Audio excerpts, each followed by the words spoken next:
Bueno, voy a contarles de entrada que yo he sufrido mucho con los asuntos de la sexualidad. Y por ahí empiezo.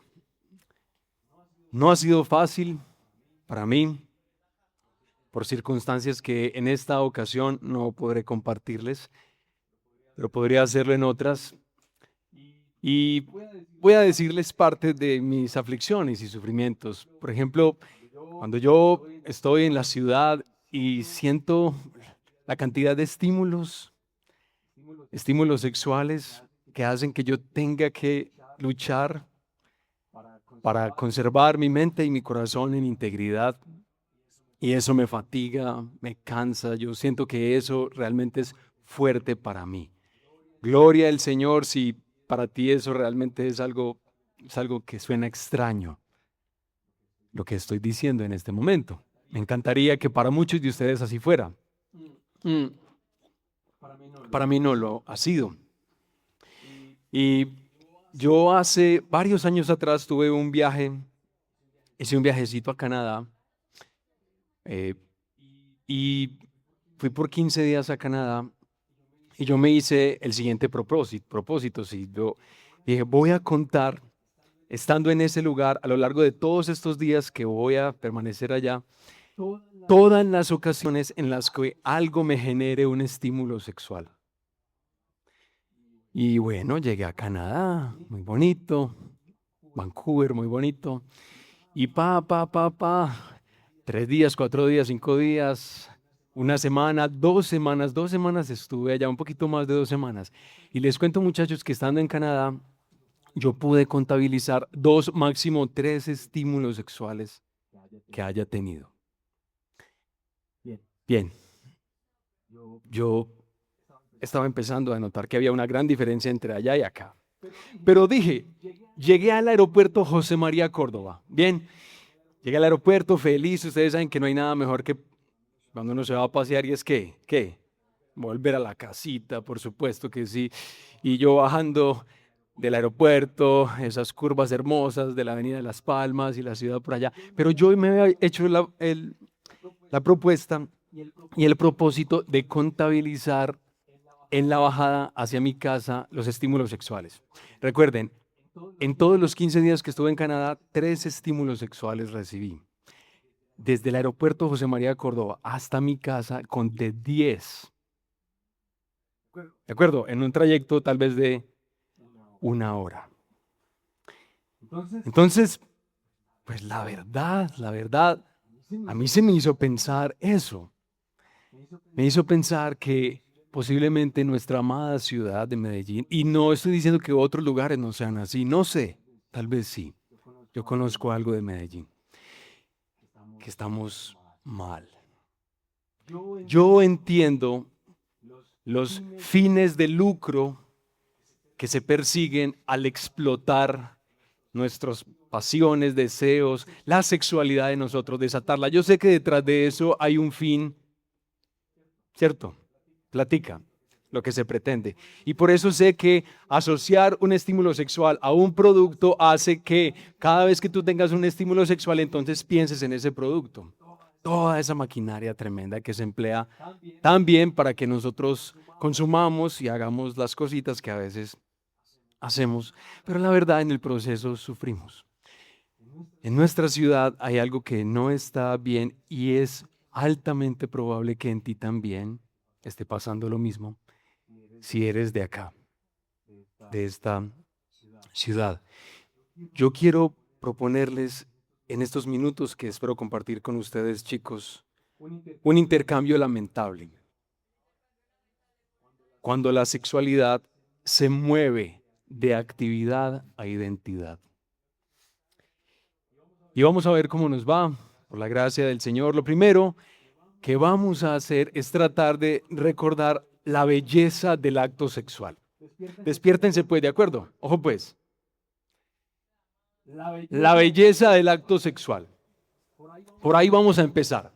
Y siempre que tú seas movido a pensar en lo que Dios piensa acerca de la sexualidad humana, yo siempre les invitaría a que vayan a Génesis capítulo 2 a partir del versículo 18 al 25, y vayan allá por favor porque vamos a leer ese texto y ojalá lo resaltes o le hagas preguntas, lo que quieras, pero ahí vamos todos nosotros.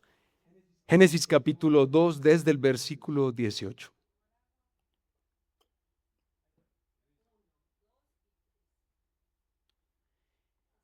Y leemos la palabra del Señor en el nombre del Padre y del Hijo y del Espíritu Santo. Entonces el Señor Dios dijo: no es bueno que el hombre esté solo, le haré una ayuda adecuada. Y el Señor Dios formó de la tierra todo animal del campo y toda ave del cielo, y los trajo al hombre para ver cómo los llamaría. Como el hombre llamó a cada ser viviente, ese fue su nombre. El hombre puso nombre a todo ganado y a las aves del cielo y a todo animal del campo, pero para Adán no se encontró una ayuda que fuera adecuada para él. Entonces el Señor Dios hizo caer un sueño profundo sobre el hombre y éste se durmió. Y Dios tomó una de sus costillas y cerró la carne en ese lugar. De la costilla que el Señor Dios había tomado del hombre, formó una mujer y la trajo al hombre. Y el hombre dijo: esta es ahora hueso de mis huesos y carne de mi carne. Ella será llamada mujer porque del hombre fue tomada. Por tanto, el hombre dejará a su padre y a su madre y se unirá a su mujer y serán una sola carne. Ambos estaban desnudos, el hombre y su mujer. ¿Pero qué pasaba? Excelente.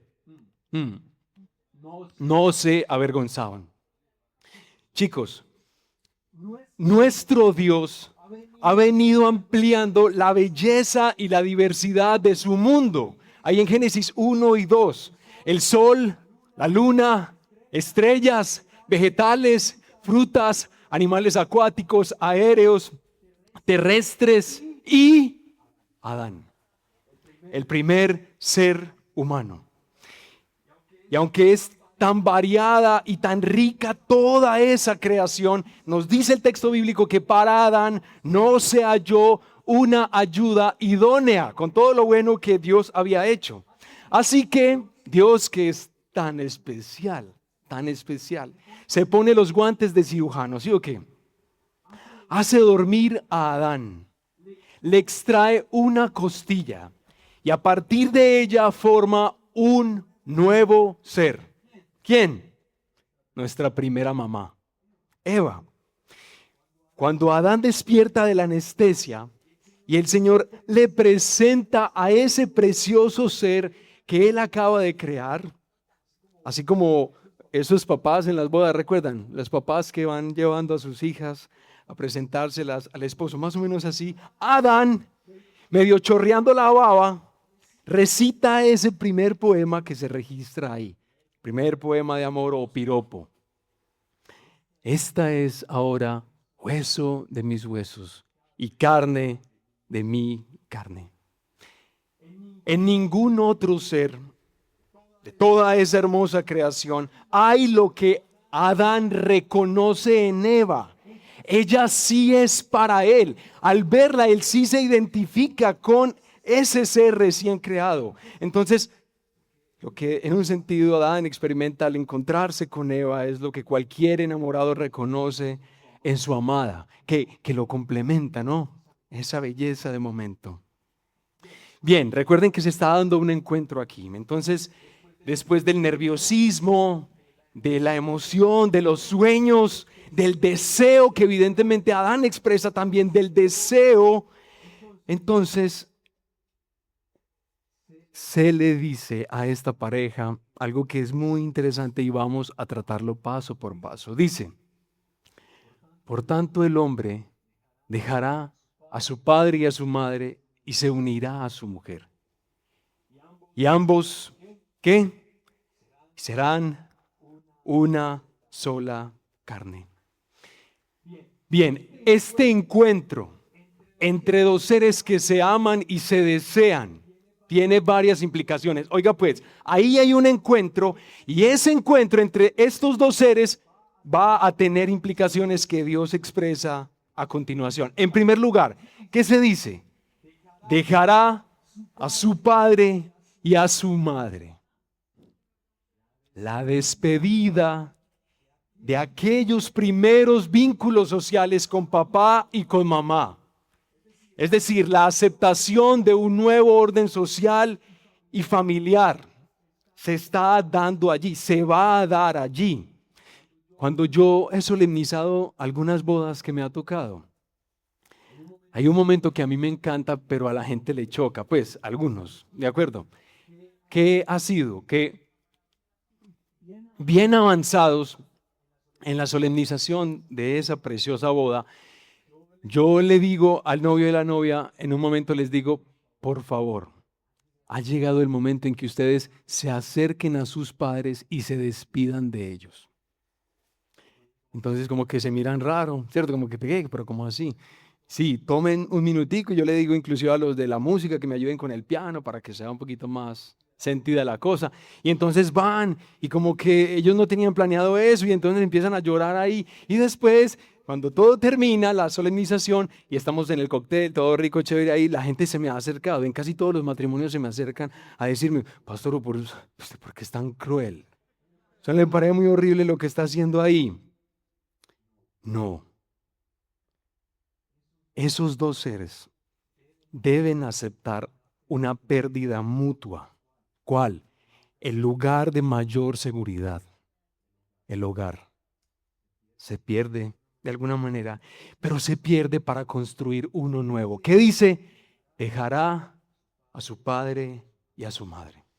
En segundo lugar, dice, se unirá a su mujer. Cuando dice el texto, se unirá, quiero contarles que ese texto unirá se emplea en otras partes del Antiguo Testamento en el contexto de un pacto que se está realizando entre dos partes.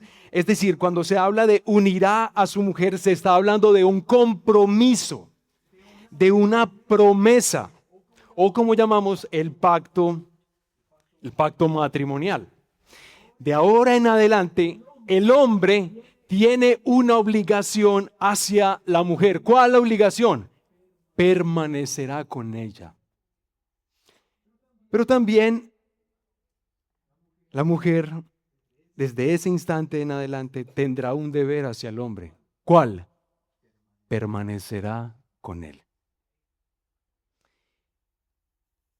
Y serán una sola carne. Muchachos, por favor, noten el movimiento que se ha venido presentando hasta este momento. Dos personas aceptan salir de sus hogares, oiga pues, y colocarse en un estado de vulnerabilidad. ¿Reconoces ese estado? No, ahí está. Pero esa vulnerabilidad es compensada por el compromiso mutuo de permanecer juntos. Y ahora sí, después de todo eso, demostrarle al resto de la sociedad humana que ellos vuelven a una condición original. Recuerden lo que leímos ahorita, más temprano, o lo que pueden leer antes. De un solo ser, de un solo ser. ¿Cuál ser? Adán. De ese solo ser Dios crea dos seres. ¿Vamos bien ahí? En esta relación especial, lo que se está comunicando es que esos dos seres vuelven nuevamente a ser lo que en un principio fueron. Nuevamente a ser uno. En el estado del matrimonio.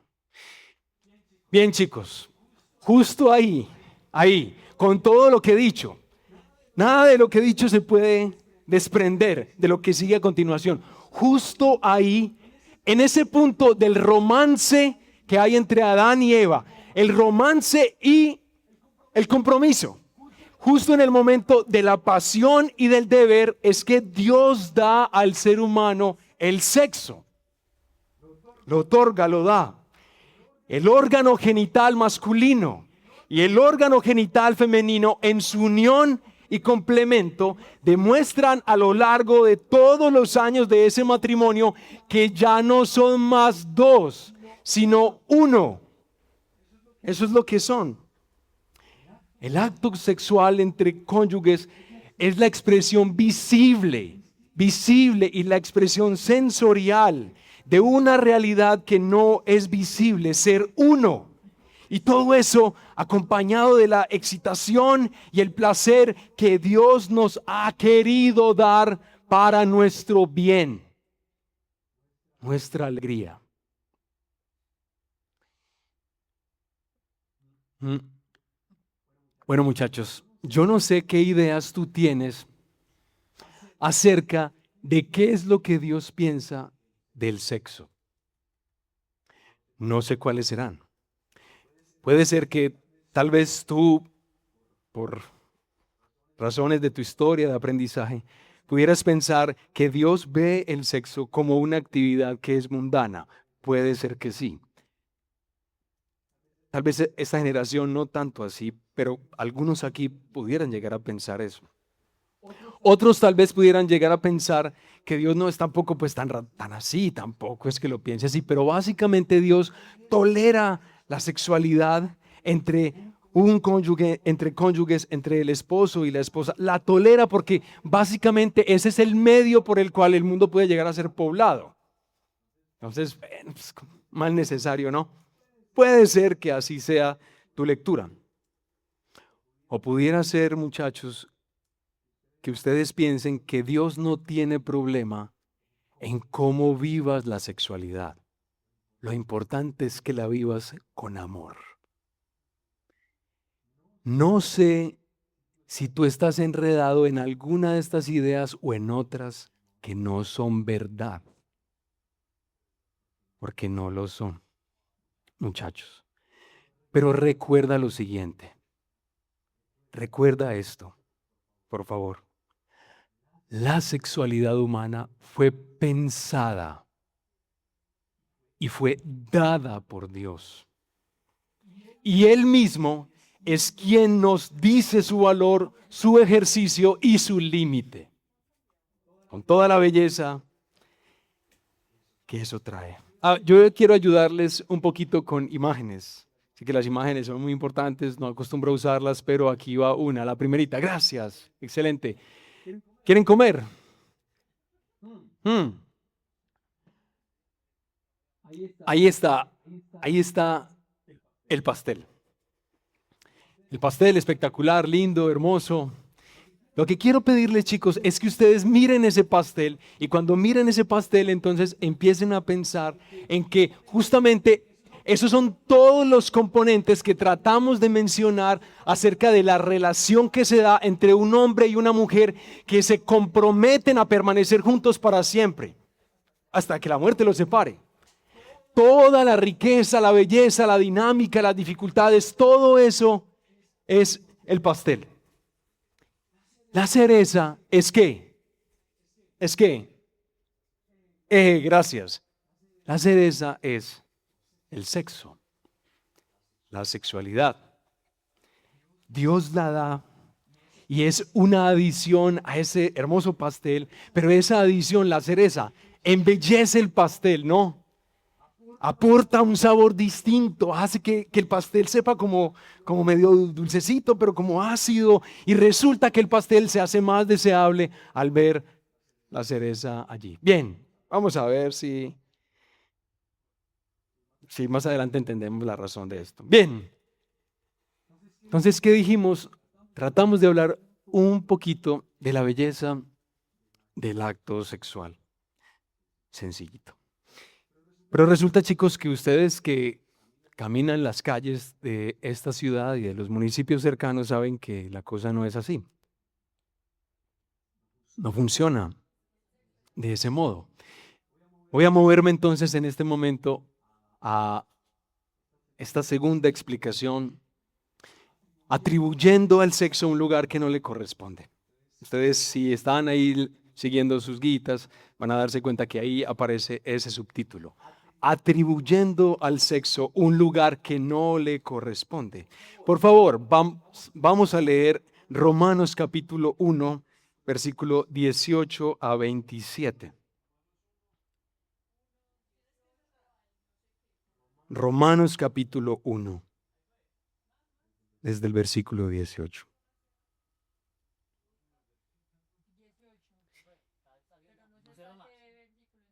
Y dice, Porque la ira de Dios se revela desde el cielo contra toda impiedad e injusticia de los hombres, que con injusticia restringen la verdad. Pero lo que se conoce acerca de Dios es evidente dentro de ellos, pues Dios se lo hizo evidente. Porque desde la creación del mundo, sus atributos invisibles, su eterno poder y divinidad se han visto con toda claridad, siendo entendidos por medio de lo creado, de manera que ellos no tienen excusa. Pues aunque conocían a Dios, no lo honraron como a Dios ni le dieron gracias, sino que se hicieron vanos en sus razonamientos y su necio corazón fue entenebrecido. Profesando ser sabios, se volvieron necios y cambiaron la gloria del Dios incorruptible por una imagen en forma de hombre corruptible, de aves, de cuadrúpedos y de reptiles. Por lo cual Dios los entregó a la impureza en la lujuria de sus corazones, de modo que deshonraron entre sí sus propios cuerpos, porque ellos cambiaron la verdad de Dios por la mentira y adoraron y sirvieron a la criatura en lugar del Creador, quien es bendito por los siglos de los siglos, por los siglos. Amén. Por esta razón Dios los entregó a pasiones degradantes, porque sus mujeres cambiaron la función natural por la que es contra la naturaleza.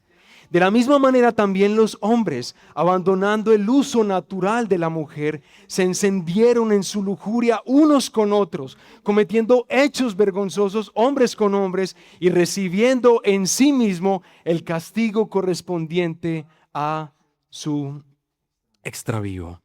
Dejemos hasta ahí, chicos.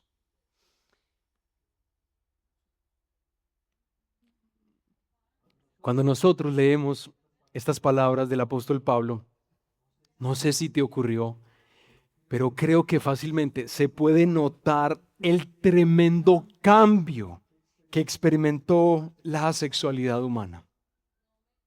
El apóstol dice que los seres humanos desplazaron al Creador del lugar principal de nuestra vida y en su lugar colocamos cosas de la creación. Entendimos por estos 2 días que eso se llama ¿cómo? Excelente, idolatría, eso es. Así que, como consecuencia, Dios entrega al hombre, si notan, entrega al hombre a su propia impureza, a sus pasiones, a su mente depravada. Así la sexualidad se desfigura y evidentemente empieza a ocupar un lugar que no le corresponde. Noten, por ejemplo, dice el apóstol que el cuerpo del hombre y la mujer se deshonran, se deshonraron. Que el desbordado río de la sexualidad hace que la mujer ahora también ubique su deseo en otra mujer y que el hombre ubique también su deseo en otro hombre. Que ahora se viva el sexo sin compromiso, sin deber, es lo que Pablo está explicando acá. Es decir, lo que fue dado por Dios como una actividad placentera que demostraría la unión de los cónyuges, ahora se ha extendido a territorios prohibidos. Se ha sobredimensionado hasta afectarlo todo, como lo podemos ver en nuestra ciudad, hasta afectarlo todo. Entonces, muchachos, ¿recuerdan la primera ilustración? ¿Sí? Tráiganla en su mente para explicar el cambio que se ha venido dando acá.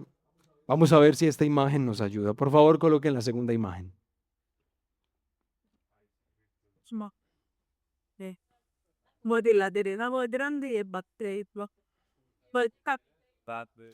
Recuerda que no estamos hablando del prójimo. Esto básicamente es para cada uno de nosotros, ¿cierto? ¿Notan el cambio o no? Todavía los hombres podemos reconocer la belleza de lo que Dios ha dado, así no reconozcamos que Él es Dios, pero las relaciones son buenas. Estar con una persona que lo acompaña a uno en los momentos duros es una cosa como muy buena. Hay que relajar el tema del compromiso, esos papeleos tan destructores de la libertad, ¿no? eso es bueno, pero esto sí, que se destaque esto. Hmm. Ay, muchachos, miren, puede ser que en los días del apóstol Pablo, es decir, en el primer siglo, y también quizá para nuestros días, vivir la sexualidad de esa forma, así como lo ilustra ese pastel y esa manzana, posiblemente para ellos y para nosotros esto sea un triunfo, la superación de una moral restrictiva, vivir y expresar a ese yo soberano que quiere todo lo que quiere. Wow, posiblemente para ellos y para esta generación eso expresa un triunfo, pero el apóstol aquí lo expresa como una terrible calamidad. Es horrible lo que ha pasado entre nosotros y la sexualidad lo demuestra. Todos perdemos con eso que ha ocurrido ahí. Yo en esta noche obviamente no tengo el tiempo para ampliarme en la multiplicación de los sufrimientos del cuerpo de mí debido a las enfermedades de transmisión sexual. Ustedes lo pueden consultar. Yo tampoco voy a ampliarme en los embarazos no deseados, ni en los abortos, ni en los efectos colaterales de practicarse uno. Tampoco voy a hablar de eso, ustedes lo pueden consultar. Tampoco voy a ampliarme en los efectos debilitadores de la sociedad que trae la poligamia. Ustedes pueden consultar. Pero por favor, déjenme profundizar en dos sencillas y duras pérdidas que sí experimentamos cuando vivimos las cosas así, como esa ilustración que teníamos ahorita. Dos sencillitas, solo dos por el tiempo. Primero, muchachos, cuando vivimos las cosas de esa manera, puedes colocar un momentico, gracias. Cuando vivimos las cosas de esa manera, perdemos no solo estas dos cosas que voy a mencionar a continuación, muchas más, pero escuchen, hermanos jóvenes. En primer lugar, perdemos seguridad. Seguridad. Creo que muchos lo entienden. Todo acto sexual supone vulnerabilidad física. Es tu cuerpo.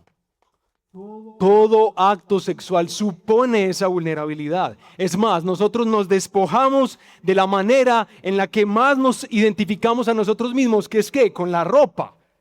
Yo escojo esta ropa porque más o menos he hecho cierto perfil de cómo me gusta verme, pero cuando yo me desnudo me despojo de lo que más o menos me identifica a mí. Me vulnero, ¿de acuerdo? Hay cierta vulneración física ahí. Pero chicos, si nosotros nos vulneramos físicamente y no estamos dispuestos a vulnerarnos en nuestra economía por la relación que entablamos con el otro, si nosotros no estamos dispuestos a vulnerarnos en nuestro tiempo, si no estamos dispuestos a vulnerarnos en nuestra libertad, en nuestro futuro, que justamente significa una relación conyugal, vulnerarse en todas esas cosas.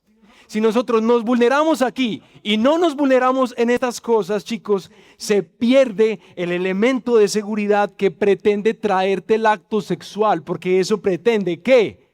Disfrutar con alguien que no te abandonará. Se pierde seguridad. Pero resulta que fue hecho para eso también. Pero aquí hay una que tal vez les gusta más. ¿Qué otra cosa se pierde? Libertad. Y uno diría, ¿cómo le ocurre decir eso? ¿Cómo hay que uno pierde la libertad? Cuando uno vive las cosas así. Chicos, miren. Cuando tienes relaciones sexuales sin la seguridad de que el otro no te va a abandonar, no puedes ser verdaderamente tú. Siempre tendrás que usar tu mejor máscara. Siempre tendrás que mostrarte más seguro de lo que realmente eres. Tienes que mostrarte más inteligente de lo que realmente eres. Tienes que mostrarte la mejor amante, el mejor amante. Porque si no lo haces así, ¿qué ocurre? Corres el riesgo de que en la amplia oferta de personas que hay en la calle, tu pareja pueda encontrar a una mejor, ¿o no? ¿Cierto que sí? Claro que sí. Entonces, se pierde la libertad para expresar los miedos, los quebrantos, lo poco que se conoce de tantas cosas. La sexualidad, entonces, cuando se vive de esa manera, se despoja de la libertad que pretende traerte. Yo sé que alguien aquí tal vez, o si en el futuro estas conferencias las proyectamos por la gracia del Señor, sea que alguien puede decir, no hombre, este está loco. Por el contrario, yo nunca he llegado a sentir que pierdo mi libertad cuando vivo mis relaciones sexuales con la que vaya atravesándose, con el que se vaya atravesando. Hombre, ¿cómo le ocurre eso? Miren, muchachos, yo les voy a decir, porque si tú piensas así, es que se presenta ese caso. Es, muchachos, porque alguna de las dos personas en esa relación se siente superior al otro, superior económicamente, intelectualmente, académicamente, físicamente. Se siente superior al otro y no le importa mostrarse como es, porque finalmente si esta me deja o este me deja, pues me consigo otro. Se vive esa libertad porque se siente una superioridad sobre el otro, no porque la relación en sí lo permita. No debe ser así. Muchachos, yo lo que he tratado de decirles es que atribuir al sexo un lugar que no le corresponde, una forma de glorificación o idolatría, es un descalabro. Eso. Pero ahora, por favor, permítanme hacer un especial énfasis acerca de esto. Al parecer nosotros, a diferencia de otras épocas que también han sido fuertes en sus expresiones sexuales, el culto fálico y todo eso que hemos escuchado hablar de la era romana, otras eras, otras épocas, mucho desorden, mucho caos, pero al parecer en nuestra época se está presentando algo que sí es característico de este momento, que es, muchachos, la sexualidad como identidad.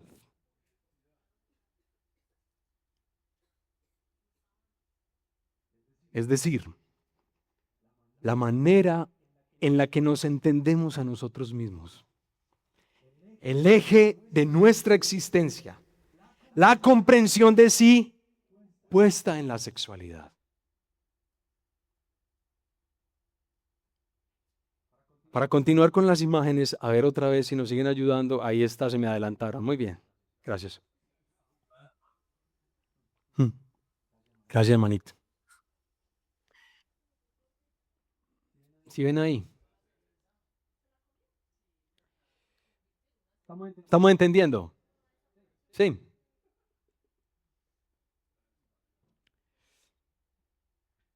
Bueno, déjenme, por favor, explicar esto que estoy tratando de decir con mi propia historia. A ver si no se me duermen. Bien.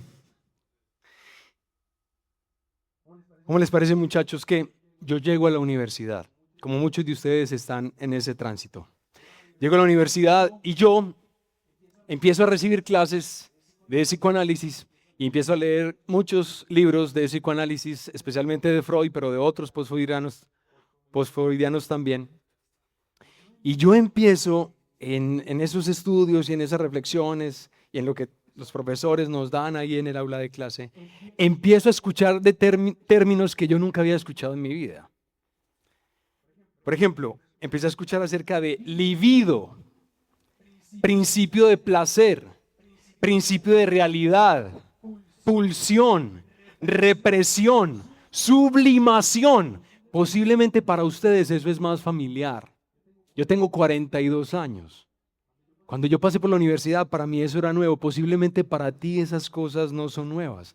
Pero cuando yo estaba ahí, descubrí que todos estos conceptos son conceptos relacionados con las formas en las que Freud entendía la experiencia humana, y todas ellas están relacionadas ¿con qué? Con la sexualidad. Entonces, cuando yo empecé a estudiar eso, ¿qué fue lo que empezó a llegar a mi mente? ¿Qué empezó a llegar acá? ¿Qué ideas? Por ejemplo, como la siguiente. La sexualidad es más importante de lo que yo había pensado. Ay, sí, Señor. Después me encuentro en esas reflexiones con las teorías sexuales infantiles, también de Freud, que enseñan básicamente que desde muy temprana edad los niños buscan una satisfacción sexual, pero a través de medios que les son propios de su nivel de desarrollo. Más o menos eso es lo que dice. Después de estudiar todo eso, ¿qué empecé a pensar? ¡Wow! Desde la infancia está presente la sexualidad. Y depende de cómo la viví, ahora soy más o menos neurótico. Y soy muy neurótico. Entonces, ¿cómo fue la cosa ya? ¿Cierto? Bien, también ahí en esas lecturas empecé a escuchar cómo la sociedad se constituye para todos nosotros en una fuente de represión sexual. Es decir, para tú poder sostener vínculos con otras personas y hacer parte de la sociedad humana, tú tienes que restringir tus pasiones, tus deseos sexuales. No los puedes manifestar cada vez que los quieres. ¿Por qué? Porque si no, no habría posibilidad de sociedad. Así que participar de una sociedad hace que tú tengas que reprimirte. Y entonces esa represión que trae la cultura se convierte en fuente de malestar y de neurosis. Entonces, ¿qué empecé a pensar? En mis años universitarios, mi vida sexual y todo lo relacionado con ella definen más mi humanidad de lo que yo había creído. ¿Qué fue lo que pasó entonces básicamente? Que ella creció y creció y creció y creció. Muchachos, yo no porque sea más inteligente que ustedes, seguro que no lo soy, pero yo tuve cierto proceso cognitivo y cierto proceso paulatino de aprendizaje para llegar a esta glorificación de la sexualidad. Pero ¿cómo les parece, muchachos, que la mayoría de ustedes reciben esto mismo de la cultura sin mediación de ninguna reflexión? ¿A ustedes les llega eso así? Y así es como empezamos a definirnos y a entendernos, así como se acaba de mostrar en esa ilustración.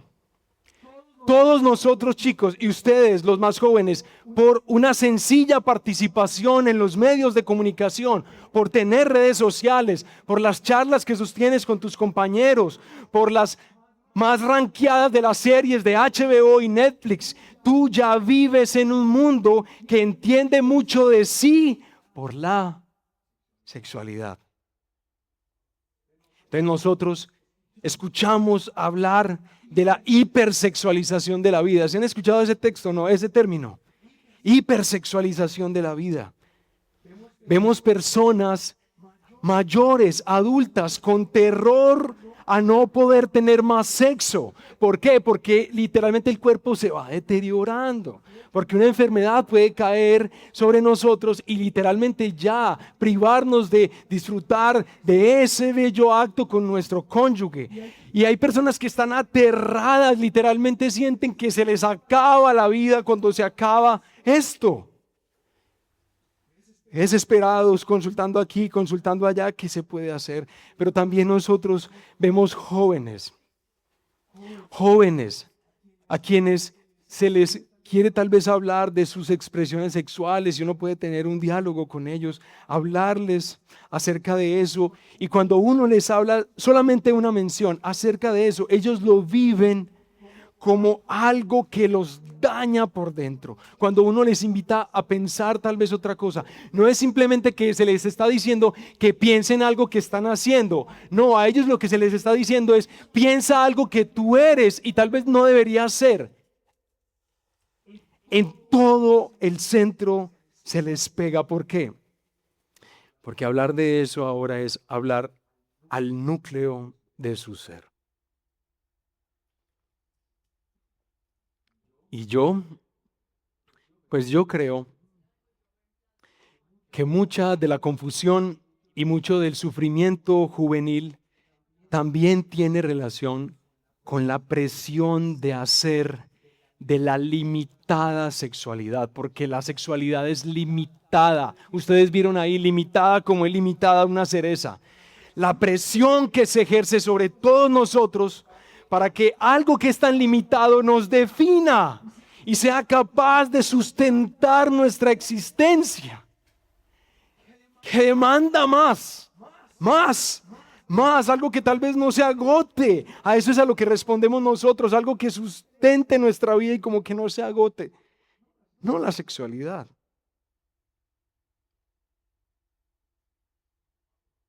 Pero puede ser que,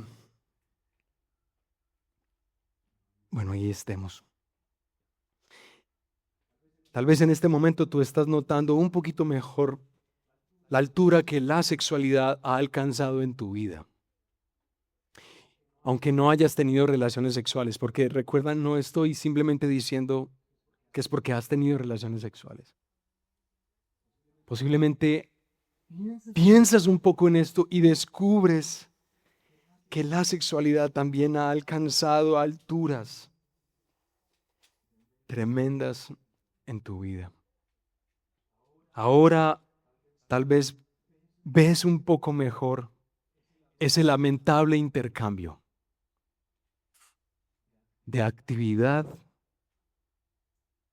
a identidad.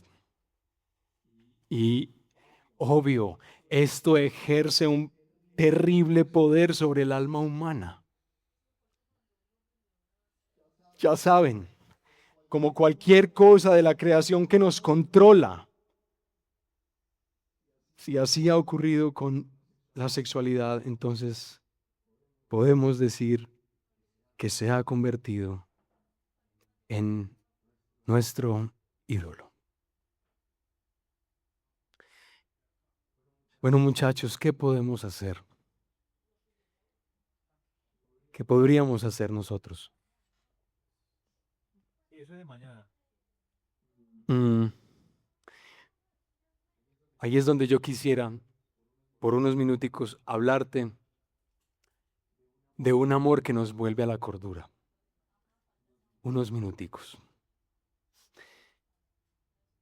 Y voy a hablarte de ese amor que nos vuelve a la cordura reconociendo algo. Miren, elevar la sexualidad al lugar que no le corresponde es algo que hemos escogido.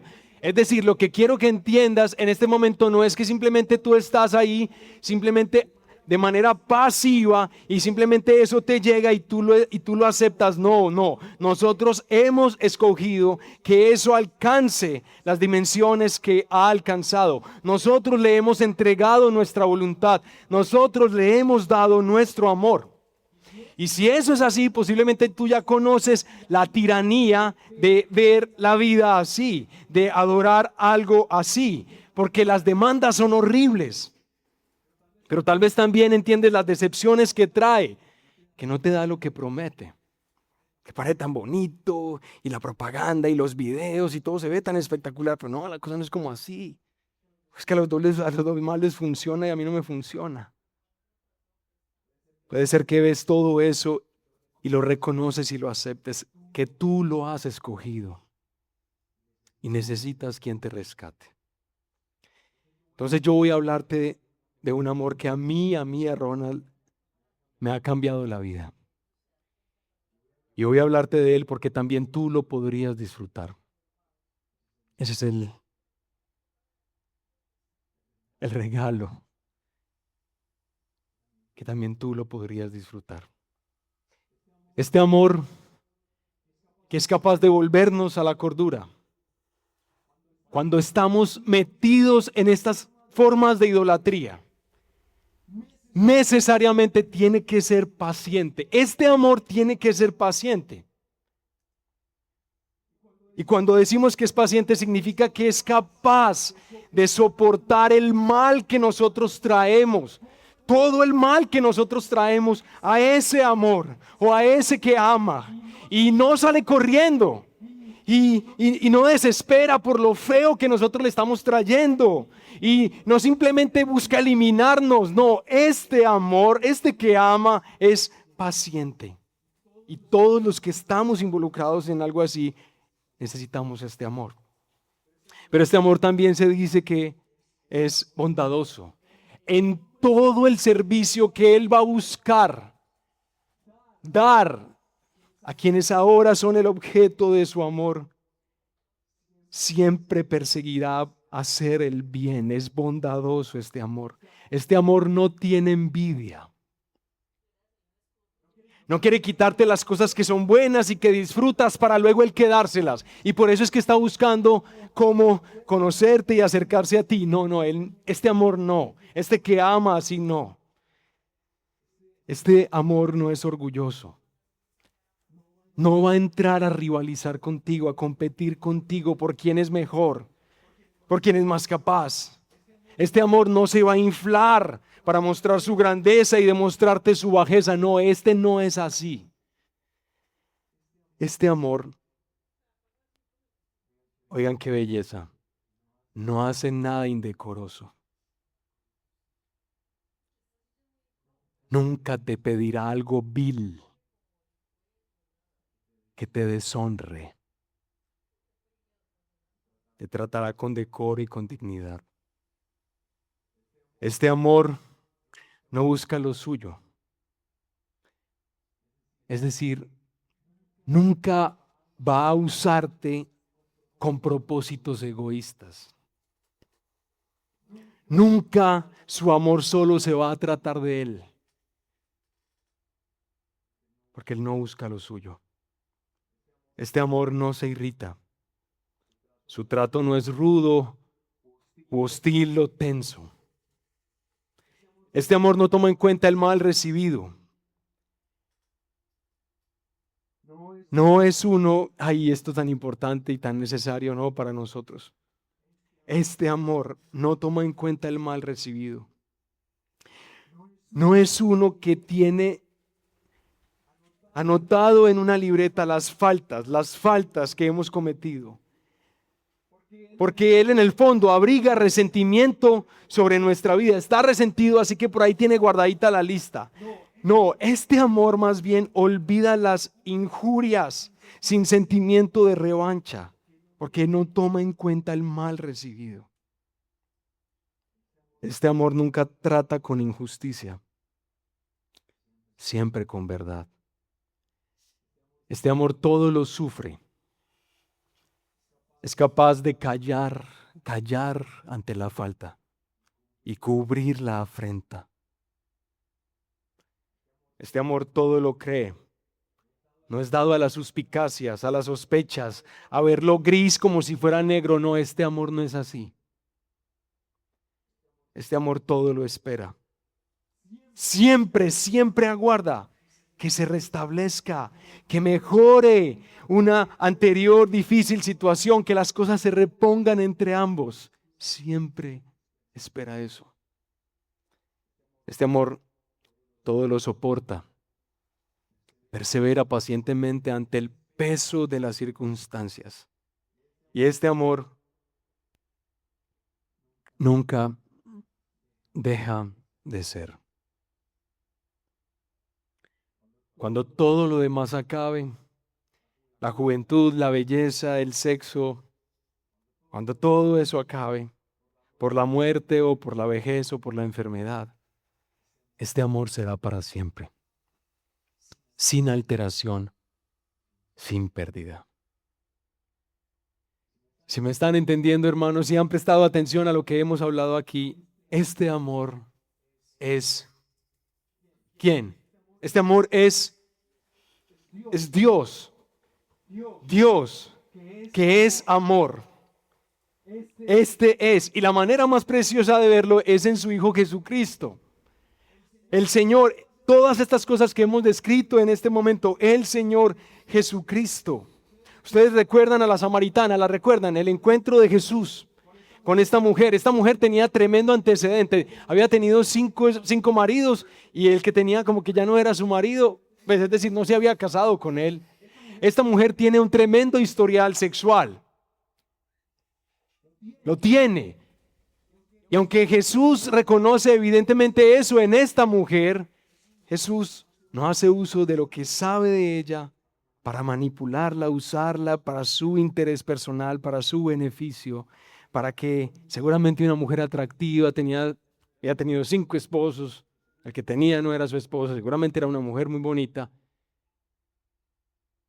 Y ahí se encuentra Jesús con esta mujer, no para usarla, más bien para salvarla, para darle vida eterna. Muchachos, esta es la clase de amor que nosotros necesitamos. Es decir, necesitamos a Jesucristo, el Hijo de Dios. Lo necesitamos a Él. Y posiblemente tú estás pensando como la mujer samaritana, que cuando Jesús te dice que ven a Él, posiblemente piensas como ella, que Jesús básicamente lo que estaba diciendo es, este tipo está tan necesitado de tomar agua, es decir, tiene tanta sed que es capaz de sostener una conversación hasta con una samaritana. Imaginen el nivel de sed que tiene, porque los judíos y los samaritanos no iban bien. Es decir, esta mujer posiblemente pensaba que Jesús quería simplemente usarla. Pero resulta que por el contrario, Jesús quería amarla. Este amor, muchachos, que se ha venido presentando en todas estas charlas que hemos tratado de tener, muchachos, es un amor que en primer lugar está para que recibas, para que disfrutes, para que conozcas, para que vivas, para que lo descubras en toda su riqueza y toda su belleza. Y que ese amor entonces, como muestra esa ilustración, ese que es capaz de amar de esta manera, muchachos, vuelva a nosotros y nos señale la verdad. Y que en esa verdad veamos belleza, veamos justicia, veamos lo que queremos vivir en nuestra vida. La belleza de ser humano.